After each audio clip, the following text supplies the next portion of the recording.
Aïssatou Bara Cheikh Tidiane ñu dara suñu invité waaw. Fatou ñun ñëpp dañ fi nekk wóorul damaa weex donc waa kër gi ñi ma fi bëgg bëriwul dégg nga Cheikh Tidiane Diawo daaneel na benn caméra robot buy jar 20 millions te salaire am du dara lu 200 000 francs lay fayeeku foofu damay bañ suba Ndiaga Ndour mi nga xam sama noonu la boobu Ndour nga xam sama noonu la ñu defee ne mën naa ko yàq Cheikh Tidiane Diawo moom vient de faire tomber en direct une caméra robot d'une valeur de 22 millions mais ça doit être suite. Très bien aywa. Ça doit être suite ça.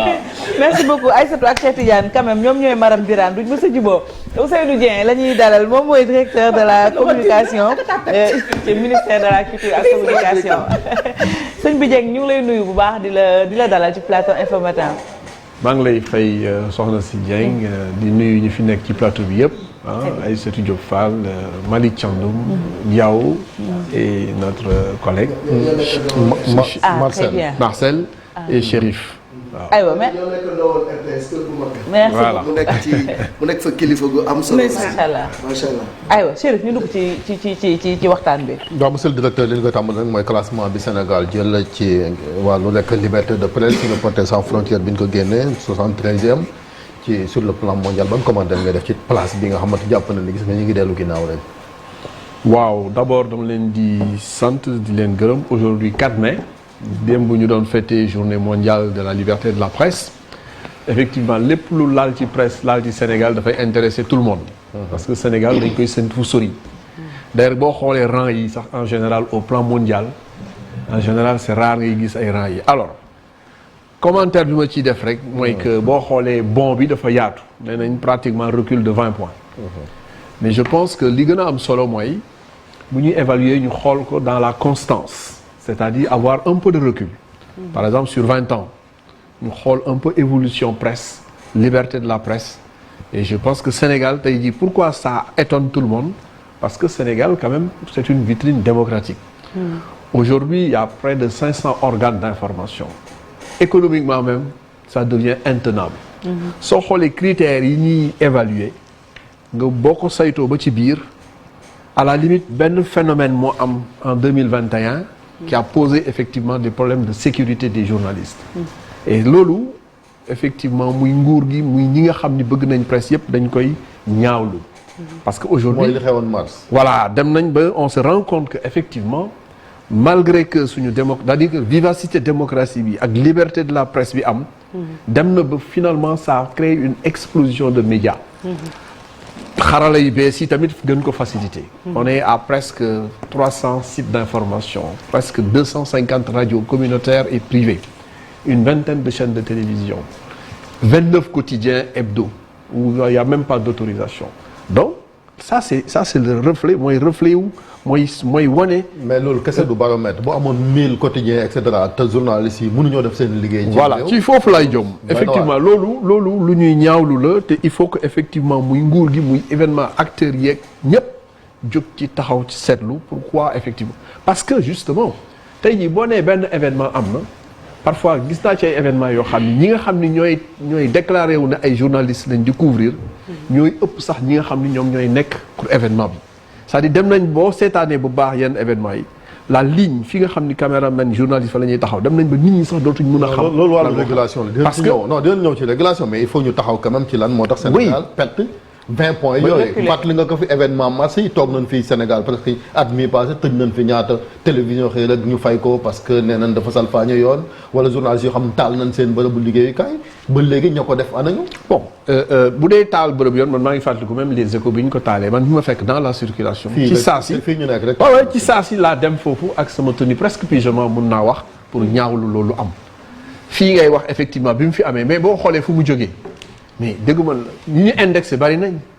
c'est-à-dire que dafa nekk ba sécurité journaliste yooyu sànq sax ñu ngi koy waxtaan fii dem na ba nga xam ni en fait indexé wuñ sax nguur gi dans un premier temps mais dañuy dem ba finalement dootoo xam sax fu mu jógee.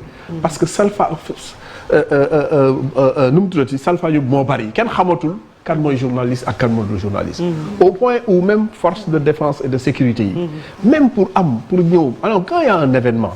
la sécurité des citoyens moo gën a am importance. Quand je dis citoyen, c'est tout le monde, y compris le journaliste. Le temps que même force de défense sécurité di xam kan moo du journaliste kan moo pour xaajee mais dans le feu de l'action li gën a am solo mooy maîtriser maîtriser foule yi garantir la sécurité de tous les citoyens mais maintenant au niveau des journalistes ñoom seen bopp effectivement ñaawlu nañ le fait que finalement ku jóg rek ne man journaliste la. yaa ngi ñëwaat ci mbirum dem nañ ba nga xam ni monsieur le directeur vous n'avez pas répondu à ma question loolu ci wàllu régulation yaa ngi ciy ñëwaat mais dama ne. lii xewoon par exemple bu dee mars la bokk na ci li Reporters sans frontières sukkandiku ba ñu ñàkk 20 points. mooy ana ñi def ñaawteef yooyu fu ne. waaw mais xam nga mooy li ma la wax c'est-à-dire que loolu xëy na du ma ci sori parce que affaire yu yoon la de toute façon non on est dans un pays de droit. arrestation arrêté dégguñ sax ñu ne arrêté nañ diw parce que dafa dem TFM wala RFM wala Dakaractu wala Les Échos taal quoi. waaw mais moom la wax c'est-à-dire que c'est comme si quelqu'un ki amoon magasin am ñu toj ko ba léegi bi nga am difficulté sax pour xam kat moo ko def. moo tax ma ne la mais yéen ñoo représenté état. oui bien sûr mooy li ma la wax moo tax ma ne la c'est un problème global de sécurité et de justice. c'est-à-dire que tey jii du waxuma la ñi attaqué RFM et cetera mais même ñi attaqué yeneen magasin wala yeneen kër jël ay doomu ñu amul nangu seen alal sax ba léegi effectivement ñi ngi saytu di xool ñan la te am naa yaakaar ni effectivement buy xamee ñan la dañ teg loxo. kon wala am mbetteel ci Sénégal maintenant man li ma bëgg a wax rek mooy naka lañ war a mun a def pour garantir la sécurité des journalistes. premièrement mooy seppi ñi nga xam ne dañuy ooyee seen bopp ay journalistes duñu ay journalistes ngeen génn leen teg leen fële. et loolu. événement yu mag yi am yëpp dañ daan joxe ay gilets aujourd'hui boo jëlee gilets yi bu la neexee sax nga def ci puce aujourd'hui am nañ carte de presse boo xam ni seen naataango moo koy jiite c'est-à-dire ñun xamuñ sax comment ça fonctionne ndax c'est-à-dire que ñoom ñoo am seen kuréel autonome pour délivrer la carte boo combiner ñaar yooyu mais mën naa la wax ne la plus de la moitié des gens yi réclamer seen bopp ay journalistes duñu ay journalistes ñu génne leen teg leen fële. Ça c'est un premier aspect. naka lañ koy defee parce que yow fii procès bu ñu médiatiser su amee sax nit day génn këram yóbbaale téléphone am dem taxaw foofu mel ni kuy reporter lamb loolu naka la ci état mën a réguler. bu amee événement que ce soit au palais ou à l'Assemblée nationale. mais on peut filtrer. Aujourd'hui, vous avez une carte, il suffit de mettre un scan sur la carte pour voir si la carte est valide ou pas. Et en ce moment, cette personne-là, bu dee journaliste ñu utal leen fu ñu war a toog. kooku filtrage boobu du ko tere liggéey ah. parce que mën nga filtrer bañ mu dugg ci biir tribunal bi. oui maintenant faire son boulot maintenant yow li ngay poser problème de régulation. C'est-à-dire que aujourd'hui les sites d'information, les radios et les télévisions dañuy am convention ak cahier de charge boo xam ne moo leen di tënk ak régulateur bi. ku ci teggi yoon effectivement ñu teg.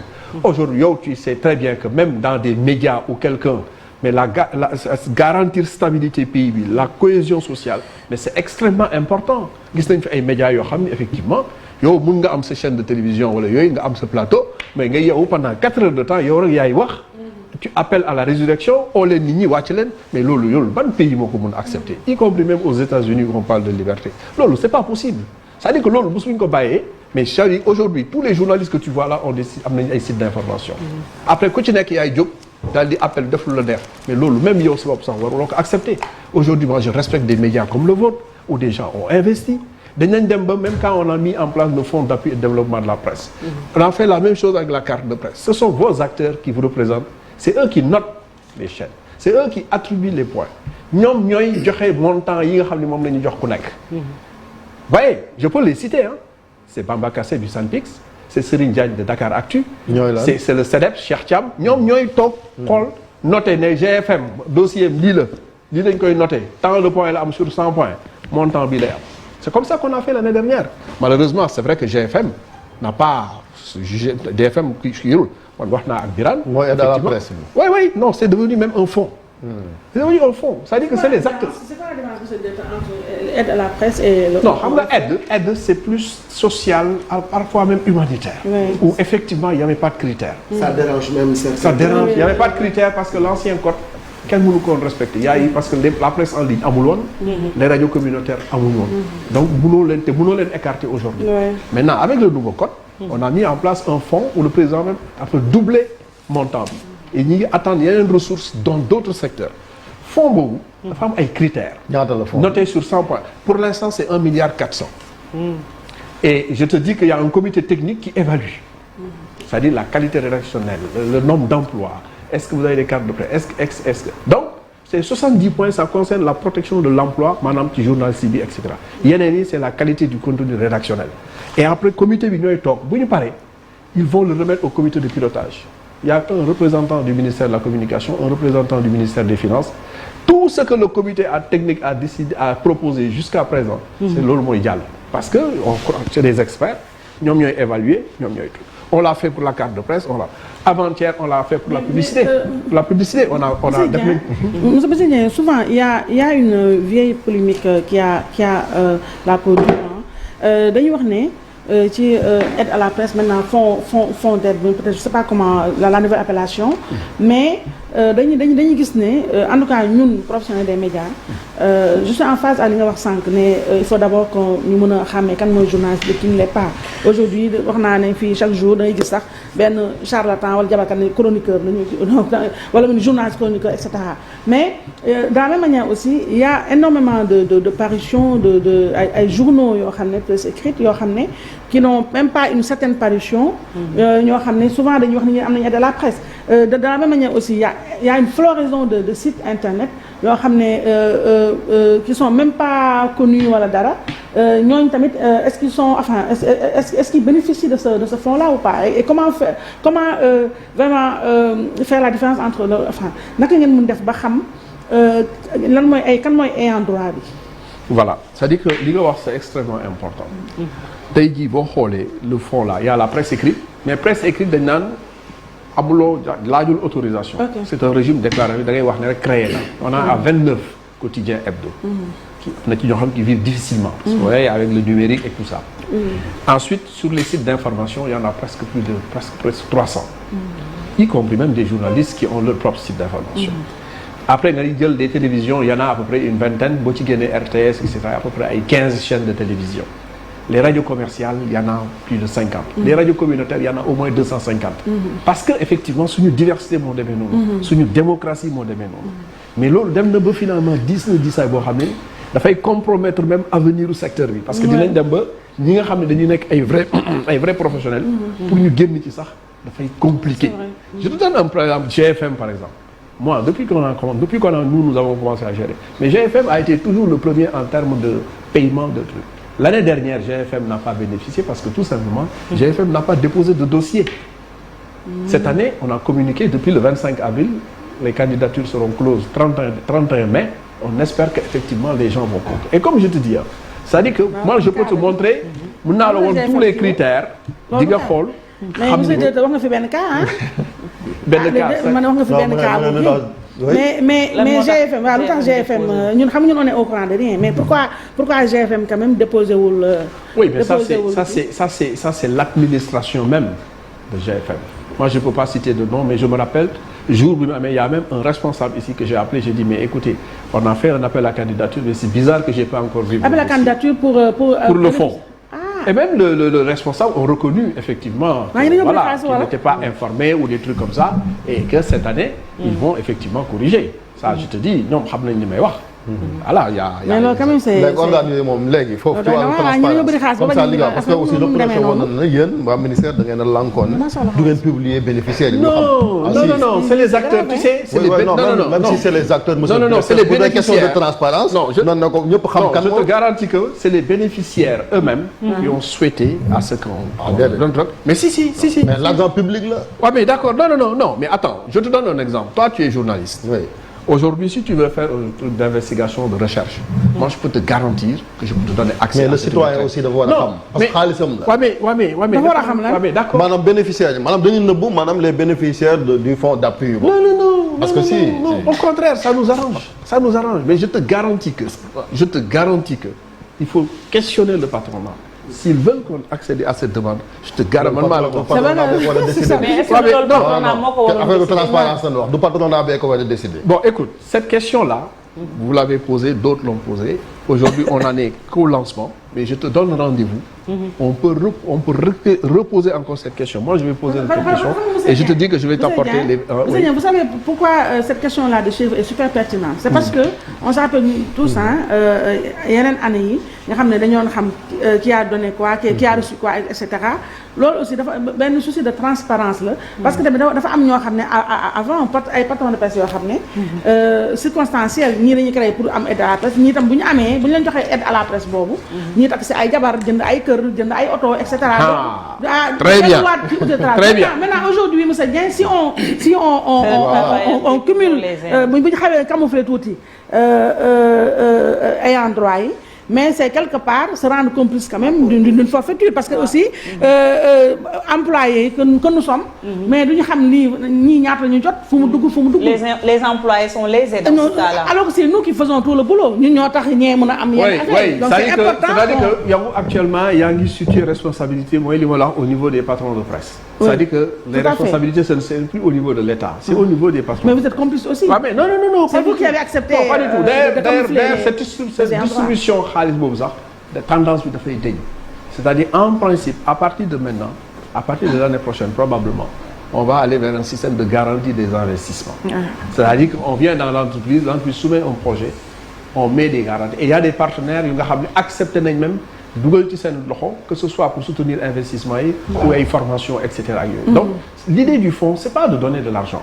L'idée du fonds c'est d'accompagner le développement de l'entreprise en mettant un fonds de garantie pour les investissements, en finançant la formation et cetera. Et bu boobaa on sent mais cette année on avait c'est-à-dire que le secteur bi moo amul formalisation ak structuration bu day. On avait même dit à un moment donné par exemple pour une chaîne de radio ñu xool les charges principales on paye. Pour la presse écrite on paye l'impression. Oui, mais finalement d'autres c'est-à-dire on n'a pas les gens ne sont pas encore structurés. Dañuy wax ay entreprise de presse rek mais pour ñu am quitus pour ñu am yenn documents yi. Même statut d'entreprise de presse. Ça parfois c'est difficile. Très bien. La question de la convention collective. Ça a été noté. Mais très peu d'entreprises ont respecté convention. Quand tu parles de traiter le journaliste, mais pose la question d'abord au patron. L'ancienne convention, ñu bëri respecté wuñ ko. La nouvelle convention, ñu bëri respecté wuñ ko. Donc nous on se bat pour donner l'argent à ceux-là qui respectent effectivement les textes qui régissent. Merci beaucoup jërëjëf Chérif dernière question. Oui non dernière question parce que yaa ngi wax noonu lan moo ci responsabilité état ba léegi parce que code de la presse bi dañ ci ñëwaat jàppoon na ni bu ñëwee lépp saafara voté nañ ko assemblée nationale toujours ñu ngi xaar décret d'application yi. xam nga man daf may jaaxal bu nit ñi di wax ñu ngi xaar décret d'application yi. Aujourd'hui code de la presse voté nañ ko en juillet 2017. Aujourd'hui moment bi may wax ak yow. Pratiquement tous les décrets d'application sont sortis. En dehors de la publicité moo ci des ñu ngi ko prévalidé avant-hier il y a quelques jours. La publicité aussi c'est du n'importe quoi. Mais aujourd'hui le fonds d'appui il est mis en place. C'est les acteurs qui siègent dedans. La carte de presse elle est mise en place. C'est les acteurs qui siègent dedans. Les conventions cahiers de charges qui signent avec le CNRA. On a fini avec toutes les télévisions, y compris TFM, etc. Tout le monde a signé des conventions cahiers de charges. On va aller vers les sites d'information, vers les radios et les distributeurs, que ce soit Canal, StarTime, Orange, etc. Tout le monde, ils vont signer. Maintenant, il restait la question pour les médias publics. Ils ont demandé une gouvernance bu am doole pour médias publics. C'est-à-dire ñu xool comment ñu gën a garantir les crises là. C'est pas seulement dans les privés, même dans le public. Tu as vu, il y a eu des difficultés. Pas plus tard que hier, le président en a parlé longuement avec en recevant les doléances des syndicats. Même assainissement ou gouvernance médias publics qui réforme le bon. Et donc, véritablement, nous avons 10 réformes.